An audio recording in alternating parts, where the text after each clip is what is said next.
Assalamualaikum warahmatullahi wabarakatuh. Selamat datang di channel Jejak Profesor. Apa kabar sahabat semuanya? Semoga rekan-rekan dosen semuanya dalam keadaan sehat walafiat dan dimudahkan semua urusannya. Kita akan bahas ya seputar pembukaan kenaikan JAD lektor kepala dan profesor untuk gelombang 1 di bulan Maret ya, tahun 2026.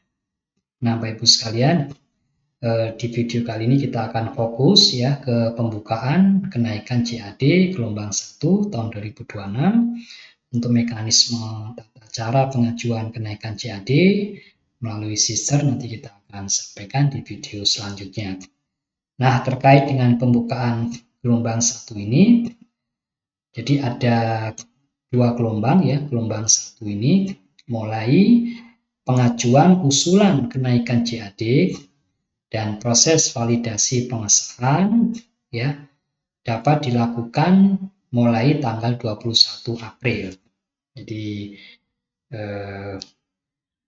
baru di tanggal yang sudah dilakukan kemarin ya tanggal 21 April ya 2026.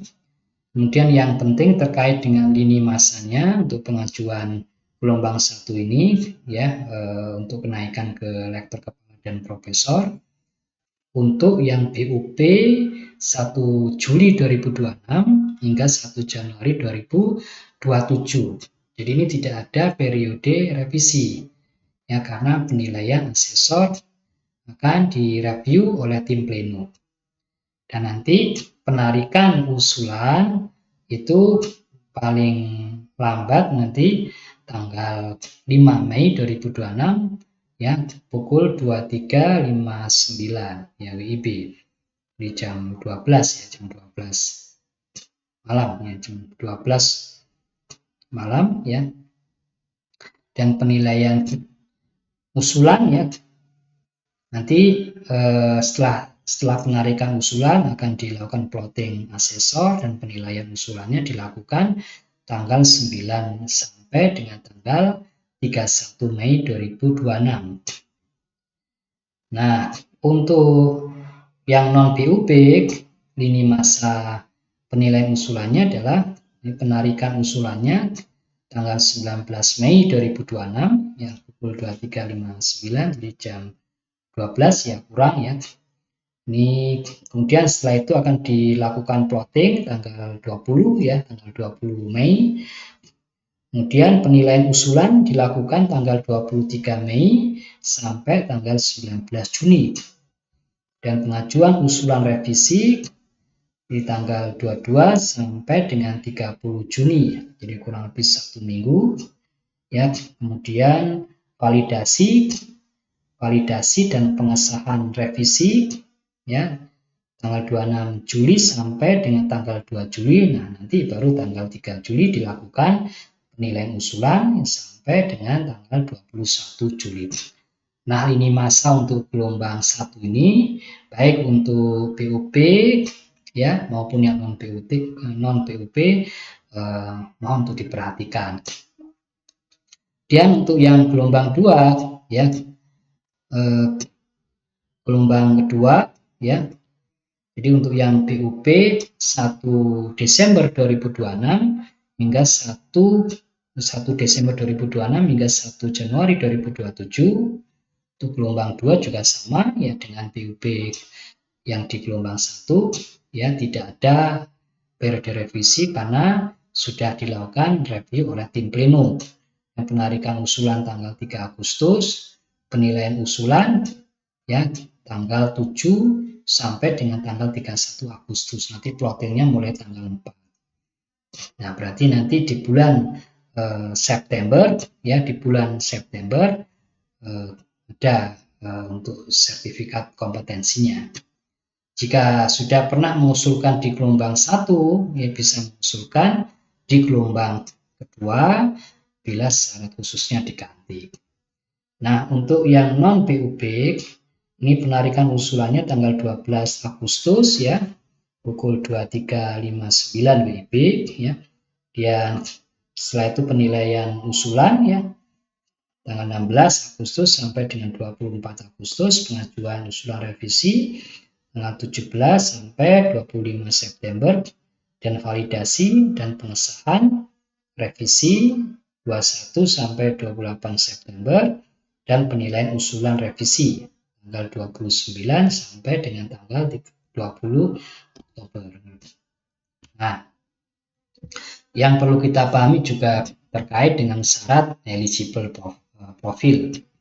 Jadi untuk dosen tetap ya, kemudian status aktif ya, tidak sedang cuti, tidak tugas belajar yang meninggalkan tugas ya, jadi tugas belajar yang meninggalkan tugas, dan memenuhi LKD BKD 4 semester terakhir berturut-turut di PT yang sama, minimal 2 tahun dari TMT jabatan terakhir, dan ketentuan PUP-nya adalah 6 bulan sebelum PUP saat mengajukan. Ini aja yang dijadikan sebagai acuan, 6 bulan sebelum PUP saat mengajukan. Dan pangkat dan golongan khusus untuk PNS ya, karena untuk pengajuan ke guru besar itu minimal golongannya 4A ya. Sedangkan untuk ke rektor kepala minimal harus 3D. Kemudian atau minimal 3C atau 3D ini. Khusus ajuan profesor ya, terdapat penambahan syarat ya, terdapat penambahan syarat. Masa kerja dosen tetap 10 tahun ya. Kemudian memiliki gelar doktor terapan atau spesialis, dan memiliki sertifikasi dosen. Jadi ada tambahan 3 ini kalau untuk yang ke profesor. Keterangan eligible profil merupakan salah satu indikator ya pemenuhan syarat awal kenaikan jabatan akademik dosen berdasarkan profil dosen. Untuk pengajuan ke menu kenaikan JAD, dosen yang bersangkutan harus memenuhi persyaratan yang lain, yaitu proporsi penelitian, pemenuhan angka kredit, syarat khusus, dan ketentuan lain yang sesuai dengan Kemendikbudristek nomor 39 tahun 2020. Nah, untuk kelengkapan dokumennya, ini Bapak Ibu sekalian juga harus siapkan ya semuanya, mulai dari surat pengantar dari PTN, kalau untuk yang PTS, LDP, atau KL, kemudian juga surat pernyataan pemimpin perguruan tinggi yang menyatakan kebenaran dokumen, integritas akademik, dan bertanggung jawab terhadap proses pengajuan, dan berita acara persetujuan senat mengenai pertimbangan kepakaran, dan berita acara persetujuan oleh tim komite integritas ya, atau sebutan lain surat pernyataan fakta integritas keabsahan karya ilmiah dosen. Nah, ini harus mengacu pada format yang ada di Kepmen 39. Kemudian laporan LKD BKD yang sudah terdata di Sister BKD. Nah, ini juga terkait dengan dokumen-dokumen, ini juga harus sesuai dengan format dalam Kemendikbudristek nomor 39. Di antaranya adalah dalam dokumen AK kumulatif, ada dokumen AK integrasi atau penyetaraan bagi dosen non PNS, dan dokumen AK konversi, dan dokumen AK prestasi. Nah, dokumen AK pendidikan formal jika ada, dan sertifikat pendidik bagi dosen yang mengajukan kenaikan ke profesor. Itu semuanya sudah terdata di Sister. Nah, juga harus mempersiapkan mengenai pemenuhan proporsi penelitian di Sister sesuai dengan jabatan yang dituju. Nah, ini juga yang penting nanti terkait dengan IKD ya. IKD itu indikator kinerja dosen, nanti ada pembahasannya ya. Saya rasa IKD juga insya Allah semuanya akan terpenuhi ini. Bila syarat khususnya terpenuhi, ini sebetulnya indikator kinerja dosen akan terpenuhi secara otomatis. Dan dokumen kelengkapan syarat khusus dan syarat khusus tambahan. Syarat tambahan berarti untuk yang ke profesor. Nah, juga terkait untuk kenaikan 2 jenjang ada dokumen prestasi luar biasa. Itu dokumen-dokumen yang harus dipersiapkan oleh Bapak Ibu sekalian yang akan mengajukan ke rektor kepala dan profesor.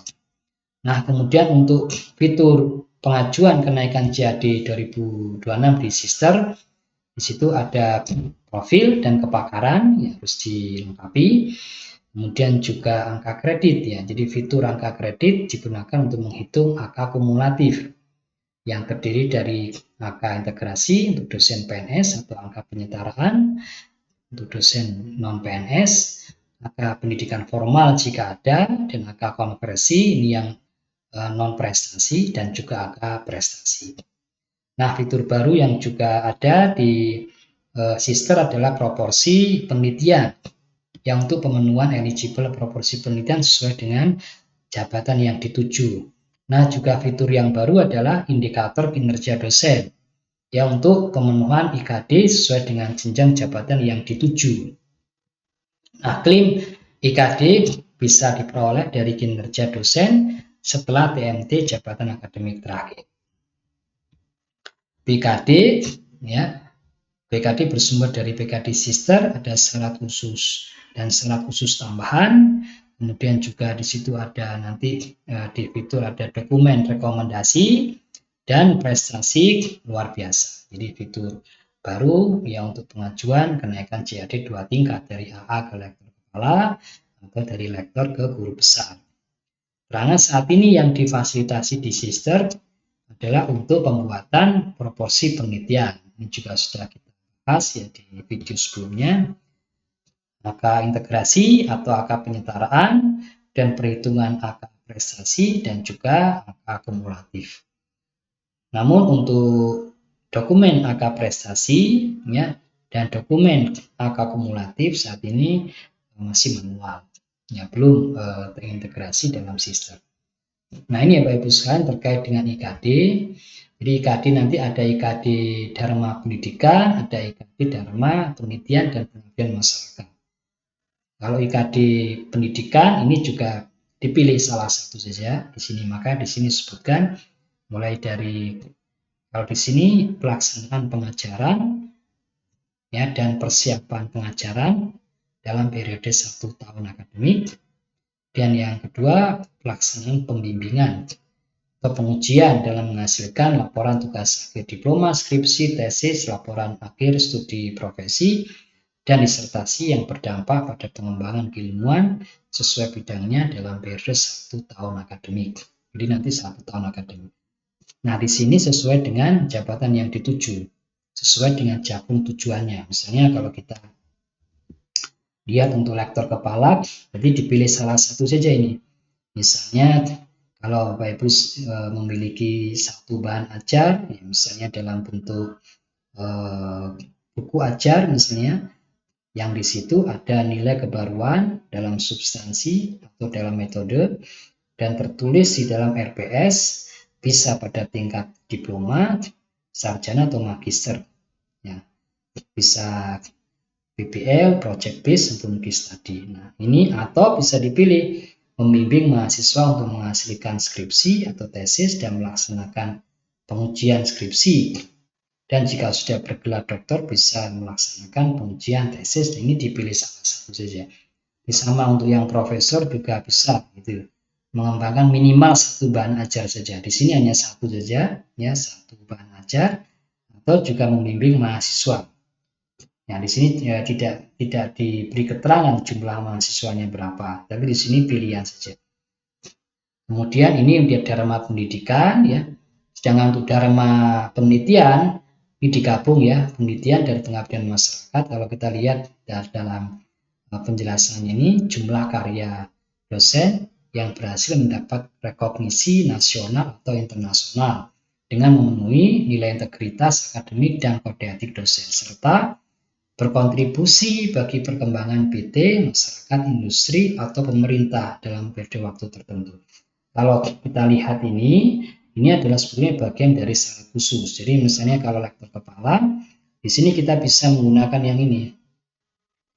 Jadi menghasilkan yang A ini menghasilkan minimal satu artikel di jurnal internasional bereputasi Q3 dengan SJR di atas 0,2. Ini kan salah satu syarat khusus pilihan dari lektor kepala ya sebagai penulis pertama sekaligus korespondensi, atau yang bagian yang C ini menghasilkan minimal satu artikel di jurnal nasional terakreditasi peringkat 2 sebagai penulis pertama sekaligus korespondensi. Ini pilihan saja. Jadi kalau Bapak Ibu sekalian sudah memenuhi syarat khusus, ya berarti ini nanti bisa diklaim untuk indikator kinerja dosen. Demikian juga yang profesor, ini juga dipilih salah satu. Bahkan ini lebih mudah daripada syarat khusus, karena syarat khusus kan ada 2 yang profesor. Sedangkan IKD hanya milih salah satu saja. Bahkan di sini jurnal internasional bereputasi Q2 dengan SCR di atas 0,25, salah satu saja. Atau IF-nya di atas 0,05. Di sini bisa juga pilihannya satu jurnal nasional terakreditasi peringkat 1 sebagai penulis pertama sekaligus penulis korespondensi. Nah ini ya, ini bisa kalau syarat khusus yang reputasi Q2 berarti syarat khusus yang pertama ya. Tapi di sini tertulis sebagai anggota ya, berbedanya di situ ya. Tertulis sebagai anggota saja ya, sebagai anggota. Berbeda dengan kalau syarat khusus. Kalau syarat khusus berarti sebagai penulis pertama sekaligus penulis korespondensi. Jangan untuk indikator kinerja dosen hanya di situ sebagai penulis anggota. Nah, demikian. Tapi kalau untuk yang jurnal Sinta 1 itu di situ sebagai penulis pertama sekaligus penulis korespondensi. Nah, itu kalau dilihat dari penjelasan di sini. Dan untuk dharma penelitian dan pengabdian masyarakat juga bisa ya menggunakan karya yang didiseminasikan. Ini pilihan. Jadi kalau tidak ada di dalam publikasi di jurnal, kalau ini sudah ada yang menggunakan ini saja. Kalau yang dipublikasi jurnal kita mau menggunakan yang didiseminasikan atau yang kita presentasikan, ya bisa aja. Misalnya untuk yang lektor kepala di Proceeding Internasional Terindeks SCR dan Scopus atau SCR dan Web of Science sebagai penulis pertama. Ya, padahal kalau syarat lektor kepala kan penulis pertama dan korespondensi. Ini hanya satu artikel Proceeding Internasional Terindeks SCR dan Scopus, ya disebutkan SCR-nya berapa, tapi hanya sebagai penulis pertama. Demikian juga untuk profesor. Profesor di sini bisa dipilih kalau Bapak Ibu sekalian ada buku referensi atau monograf ya, atau buku ajar.